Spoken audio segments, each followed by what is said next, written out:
Hello everyone, Radhe Krishna आप सभी को। शरद नवरात्रि की आप सभी को बहुत सारी शुभकामनाएं दोस्तों।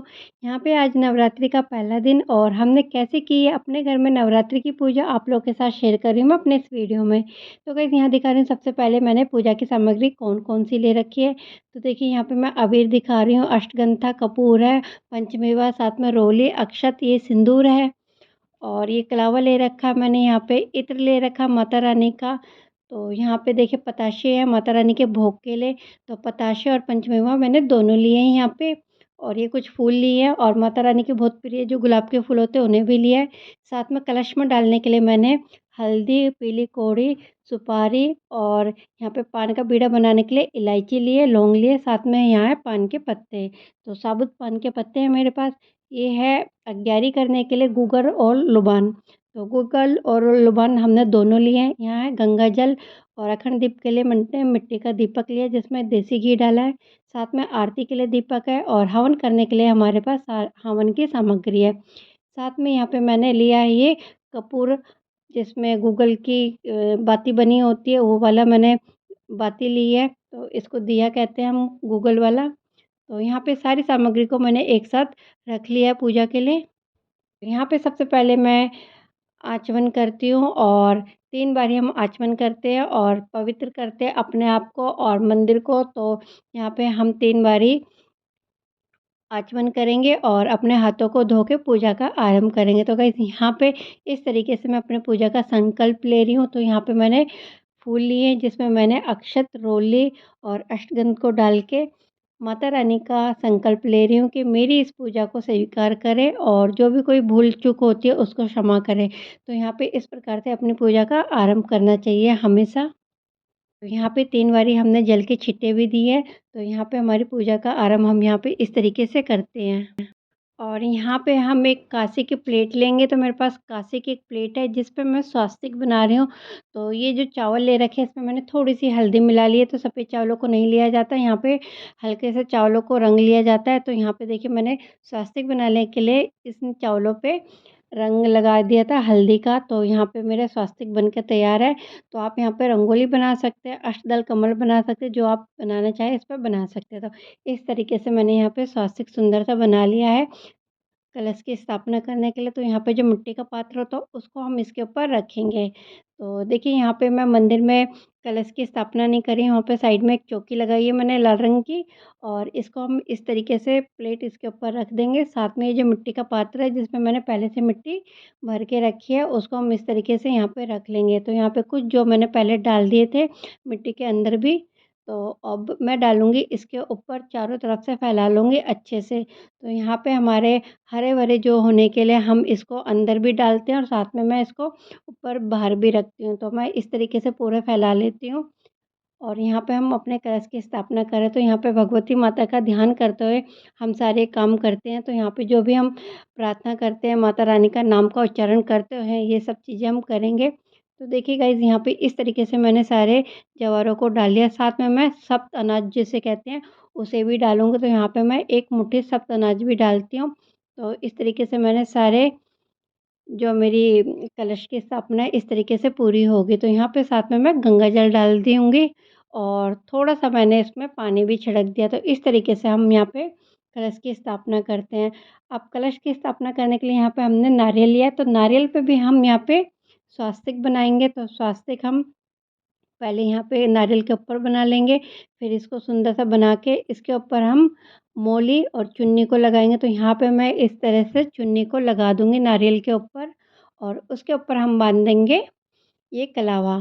तो गाइज़ यहाँ पे एक चीज़ मैं आपके साथ शेयर करूँगी कि अगर आपको कोई संकल्प लेना है या आपकी कोई मन की इच्छा है, तो आप जब आप कलश की स्थापना करते हो तो उसके ऊपर आप कुछ पैसे बाँध के, मतलब जो भी दक्षिणा रखना चाहते हो उस पे रख के अपने मन की इच्छा को पूरी करने के लिए यहाँ पे आप संकल्प ले सकते हैं। माता रानी आपकी पुकार ज़रूर सुनेगी।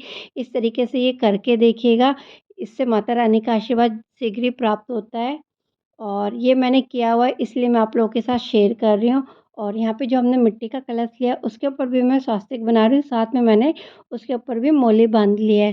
तो यहाँ पे हमने मिट्टी के कलश में हमने स्वास्तिक बना लिया, आप चाहे काँसे का भी ले सकते हैं या पीतल का, तांबे का, जो लेना चाहे आप स्वास्तिक बना सकते हैं या फिर कलश को इसके ऊपर रख सकते हैं। तो गाइस देखिए यहाँ पे मैंने मिट्टी का लिया है, तो मिट्टी का पात्र बहुत ही शुद्ध माना जाता है और शुभ माना जाता है, इसलिए यहाँ पे मिट्टी के बर्तनों का प्रयोग किया जाता है नवरात्रि की पूजा में और लक्ष्मी माता की पूजा में।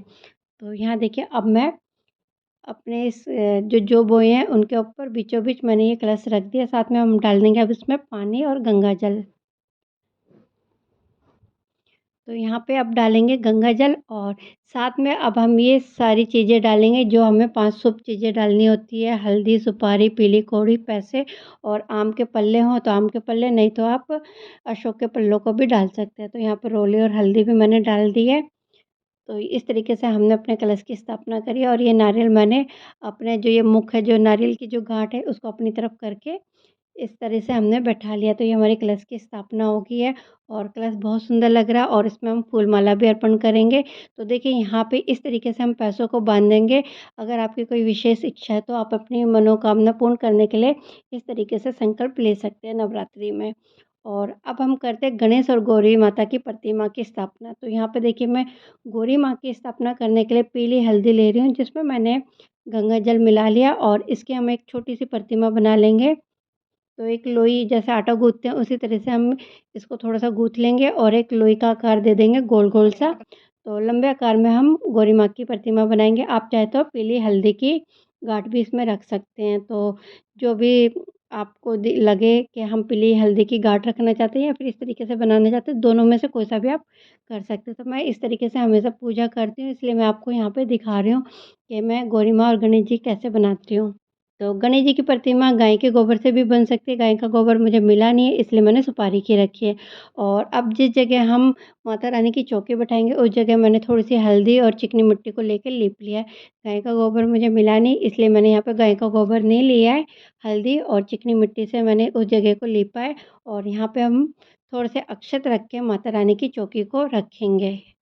तो यहाँ पे मेरे पास ये लकड़ी की चौकी है और जिसे मैंने गंगा जल से भी शुद्ध कर लिया है। और इस पे हम सुंदर सा लाल कपड़ा बिछाएँगे और माता रानी की प्रतिमा को इस पे स्थापित करेंगे। तो माता रानी की मूर्ति को रखने से पहले हम यहाँ पे स्थान देंगे माता रानी का, गौरी गणेश जी का और दीप का। तो यहाँ पे थोड़ा-सा चावलों की ढेरी रखी है मैंने और ये देखिए मेरी माता रानी के जो वस्त्र आज मैं उनको पहना रही हूँ, वो सारे वस्त्र मैंने यहाँ पे रख लिए, तो इनका श्रृंगार मैंने कर दिया है। और यहाँ पे अब कर रहे हैं सबसे पहले हम गणेश जी और गौरी माँ की पूजा, फिर उसके बाद हम करेंगे अखंड दीप की पूजा और जो हम दीप सुबह शाम का दीप जलाएँगे उसकी पूजा करेंगे। तो यहाँ पे इस तरीके से मैं अपने घर में पूजा करती हूँ और यहाँ पे गौरी माँ को मैंने सिंदूर भी अर्पण किया है, गणेश जी को भी सिंदूर अर्पण किया है। यहाँ पे हम दक्षिणा भी रखेंगे। जिस तरीके से हम हमेशा गणेश जी और गौरी माँ की पूजा करते हैं, आज भी हम इसी प्रकार से करेंगे। तो गाइज़ यहाँ पे गणेश जी भगवान जी को हम फूल अर्पण कर रहे हैं, तो फूल हमेशा अर्पण अक्षत रोली और अष्टगंध के साथ किया जाता है। तो यहाँ पे गणेश जी भगवान जी को कर दिया और गौरी माँ को हम लाल गुलाब के फूल से करेंगे। तो यहाँ पे मैं लाल गुलाब के फूल में भी अक्षत रोली और अष्टगंध डाल के गौरी माँ की पूजा करूँगी। यहाँ पे हम गणेश जी की पूजा कर रहे हैं, तो गणेश जी की पूजा में जनेऊ पहनाना बहुत आवश्यक होता है, इसलिए मैं यहाँ पे जनेऊ पहना रही हूँ और वस्त्र रूपी मैंने इनको कलावा भी चढ़ाया है। तो देखिए यहाँ पे इस तरीके से हमारे गणेश जी की पूजा हुई है। अब बिल्कुल ऐसे ही हम माता गौरी की करेंगे। तो गौरी माँ के लिए भी मैंने लाल पुष्प लिया है, तो यहाँ पे गौरी माँ को लाल फूल बहुत पसंद है, तो इसलिए लाल फूलों की ही पूजा की जाती है। जो भी आपको मिल जाए आप वैसे ले सकते हैं, लेकिन यहाँ पे लाल फूल मिल जाए तो बहुत बड़ी बात है। और देखिए यहाँ पे मैंने माता रानी को सिंदूर चढ़ाया है और ये अबीर तो गुलाल जिसे कहते हैं उसे भी चढ़ाया है मैंने। तो इसी तरीके से अब हम माता रानी की पूजा करेंगे और फिर जो हम सुबह शाम का जो दीप जलाएँगे उसकी भी पूजा करेंगे। तो देखिए यहाँ पे मैंने पान का बीड़ा भी गणेश जी भगवान जी को अर्पण कर दिया है। यहाँ पे हम माता रानी का दरबार सजा देंगे। तो देखो यहाँ पे मैंने फूलों से माता रानी का दरबार सजा दिया है। और यहाँ माता रानी को इत्र ज़रूर अर्पण करनी चाहिए पूजा में और देखिए यहाँ पे अब मैं पान का बीड़ा दे रही हूँ। तो माता रानी का जो नवरात्रि का भोग होता है उसे पहले नवरात्र और आखिरी नवरात्रि में ज़रूर दीजिए। ऐसा अगर आप रोज़ दे सकते हो तो बहुत अच्छी बात है, नहीं तो पहले और आखिरी नवरात्रि में ये भेंट ज़रूर देनी चाहिए माता रानी को। एक पान का पत्ता लीजिए, उसमें आप स्वास्तिक बनाइए और स्वास्तिक बना के उसके बाद हमें इस पे जो हल्दी की गाँठ होती है, साबुत सुपारी होती है, लौंग होती है, इलायची होती है, साथ में जो शहद होता है उसे रखिएगा और दक्षिणा रखिएगा। साथ में गुड़ हो तो गुड़ रखिएगा, नहीं तो आप शक्कर भी रख सकते हैं। यहाँ पे मैंने पताशे रखे, पताशों के ऊपर 2 लौंग के जोड़े साबुत रखिएगा। ये माता रानी की भेंट होती है और ये देना बहुत ही आवश्यक होता है नवरात्रि की पूजा में। तो मैं यहाँ पे हमेशा ऐसी पूजा करती हूँ, इसलिए मैं आप सबको ये पूजा दिखा रही हूँ। तो गाइस यहाँ पे मैंने माता रानी को ये भेंट चढ़ाई है। दीपक की भी मैंने पूजा की है, जो सुबह शाम वाला दीपक होता है। और यहाँ पे अब हम अखंड दीप को प्रज्वलित करेंगे, तो अखंड दीप की भी हमने पूजा कर ली है।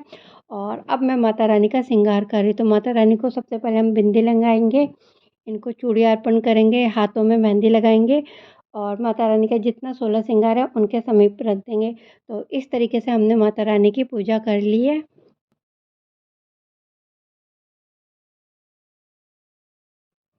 और माता रानी के हाथों में मेहंदी ज़रूर लगानी चाहिए। तो यहाँ पे कहते हैं माता रानी अखंड सौभाग्य का आशीर्वाद देती है। तो इस तरीके से माता रानी को कंवारी लड़कियाँ हो चाहे शादीशुदा हो, उनको मेहंदी ज़रूर लगानी चाहिए माता रानी को। तो ये 16 श्रृंगार मैंने पूरा माता रानी का किया है। अब यहाँ पे मैं अपनी पूजा में जो मैं नियम करती हूँ डेली के सुबह शाम के, वो मैं आपको दिखा रही हूँ। तो यहाँ पे मैं दुर्गा माता के जो 108 नाम है उनका वर्णन करती हूँ, तो उनको मैं सुबह शाम ज़रूर पढ़ती हूँ। तो ये 108 नाम है और ये दुर्गा सप्तशती की किताब है। तो आप पूरी अध्याय करना चाहते हो तो पूरे अध्याय करिए, नहीं तो आप दुर्गा कवच ज़रूर पढ़िएगा, 108 नाम को ज़रूर पढ़िएगा। यहाँ पे मैं डेली ये सारे काम करती हूँ सुबह शाम। तो ये मेरी पूजा के डेली के नियम हैं नवरात्रों में। तो यहाँ पे जितने भी वर्णन है आप उसको, अगर आपको समय मिलता है तो आप उसे अवश्य पढ़िएगा। तो यहाँ पे दुर्गा सप्तशती का जो पाठ होता है यहाँ से आरंभ होता श्री है, वो दुर्गा मैंने चालीसा नमो किया नमो है। दुर्गे सुखानि साथ नमो में ओम अब दुर्गा मैं निराकार करूँगी है यहाँ पे ज्योति तुम्हारी दुर्गा तीनों लोक चालीसा। प्रहरी तो उजाले दुर्गा चालीसा षष्ठीलाभ भी मैं महावृषा सुबह शाम नेत्रालोक कोटि नवरात्रों की उज्ज्वला पूजा रूपति में अति हमेशा सुभावे करती दशरथ हूँ। जनक सुभावे तुम और संसार यहाँ सिद्धि पे रीति मैं नाम एक पालन माला का को जाप ज़रूर करती हूँ नवरात्रों की पूजा में सुबह शाम। तो यहाँ 108 के नाम जो होते हैं माता रानी के, उन्हें ज़रूर मैं लेती हूँ। तो यहाँ पे 108 की माला मैं जाप करती हूँ। और जब जाप हम करते हैं तो यहाँ पे हमें जाप करते समय एक छोटी-सी लोटिया का पानी जो हमें होता है, उसको अवश्य अपने पास रखिए संकल्प के तौर पे, कि आपकी माला का जाप का संकल्प जो होता है उसको पूर्ण फल मिलता है। और इस तरीके से मेरी माला का जाप पूर्ण हुआ है। और यहाँ पे अब मैं 108 की आहुति देती हूँ गायत्री मंत्र की। तो यहाँ पे देखिए मैं 11 कर रही हूँ, तो ये थोड़ा-थोड़ा लेके मैं 108 बारी यहाँ पे गायत्री मंत्र की जाप की मैं 11 करती हूँ। हवन जिसे कहते हैं वो करती हूँ मैं नवरात्रों की पूजा में। तो ये डेली के मेरे नियम हैं पूजा के। तो गाइज़ यहाँ पे मैं इस तरीके से अपने घर में सुबह शाम की पूजा करती हूँ और इस पूजा में मुझे पूरा समय लगता है 1 से डेढ़ घंटा। तो मैं मेरा 1 से डेढ़ घंटे की ये पूजा होती है। और ये सब चीज़ें करने के बाद मैं यहाँ पे कर रही हूँ आरती। और यहाँ पे बच्चों ने भी आरती की है और मेरा बेटा लड्डू, उसने भी आरती की और आरती ले रहा है ये। तो आरती लेते समय थोड़ा-सा डर रहा था, तो यहाँ पे मैंने इसको आरती दी है। और ये जो मैंने धुनी करी है, इसको मैं पूरे घर में दिखाऊँगी। तो यहाँ पे सभी ने हमारे घर में सबने ये आरती ली और ये पूरे घर में इसकी धुनी मैं देती हूँ। तो इस तरीके से ये मेरे घर की नवरात्रों की पूजा होती है। उम्मीद करती हूँ दोस्तों कि आपको मेरे नवरात्रि की पूजा विधि पसंद आई होगी। और मेरी वीडियो आपको पसंद आते तो प्लीज़ इसे लाइक करना मत भूलना। और दोस्तों चैनल को भी सपोर्ट ज़रूर करिएगा, तो सपोर्ट करने के लिए चैनल को सब्सक्राइब ज़रूर कर लेना। आप सभी के साथ मैं पूजा पाठ की वीडियो शेयर करती रहती हूँ और ये नवरात्रि की 9 दिन की पूजा भी आप लोग के साथ शेयर करूँगी। तो इसलिए मेरे चैनल को प्लीज़ सब्सक्राइब ज़रूर करके रखिएगा। और मिलती हूँ मैं आपसे नए वीडियो में, तब तक के लिए bye, take care, Radhe Krishna, जय माता की।